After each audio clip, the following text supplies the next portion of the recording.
Hi boys and girls, I'm going to do a quick tutorial on watercolor application with paper towel blotting along with Q-tip stamping. All right, what are you going to need here? You're going to need maybe 2 or 3 Q-tips from the countertop, and you normally always have at least 2 paper towels just always on standby when you're painting, so you're going to need to go grab a couple more paper towels. So you have 4 or 5 paper towels if you're going to try this technique. All right, let's get started. I've got my watercolor paper, and I've got my paint that's on my palette paper.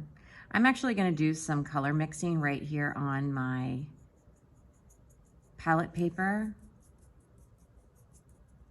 And paper towel blotting works best when you have a good amount of water and paint on your paper. All right, so you don't have to be stingy, you don't have to be super careful with you know, the paint itself. You can add a good amount of paint and water to get a kind of really nice bright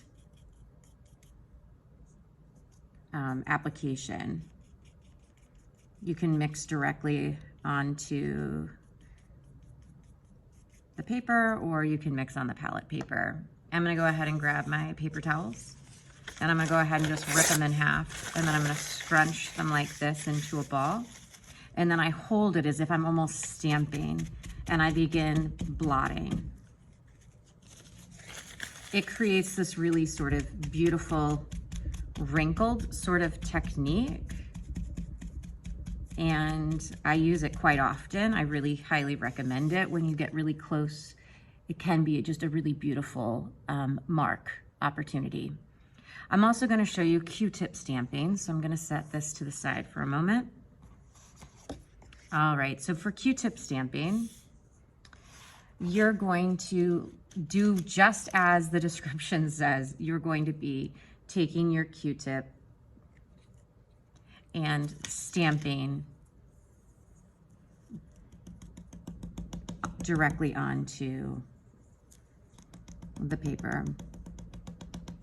And what's really kind of lovely about this particular technique is that when you overlap the colors, it creates this really beautiful sort of gradation from light to dark or dark to light. And you can really control this whole dark to light application by looking at the color wheel and choosing the lightest color, and then choosing colors that are directly next to it on the color wheel and applying them from light into medium colors into darker colors. So yellow into a lighter green into a dark green, kind of up on the tail end side of this piece of paper. Notice as I've been working here that I actually apply little dabs of paint as I need them.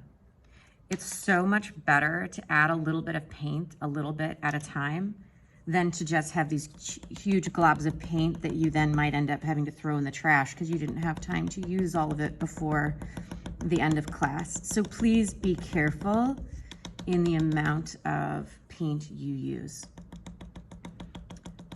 Look at how pretty that is. All right, it's this beautiful sort of stippling effect. I highly recommend it as well. Enjoy and have fun.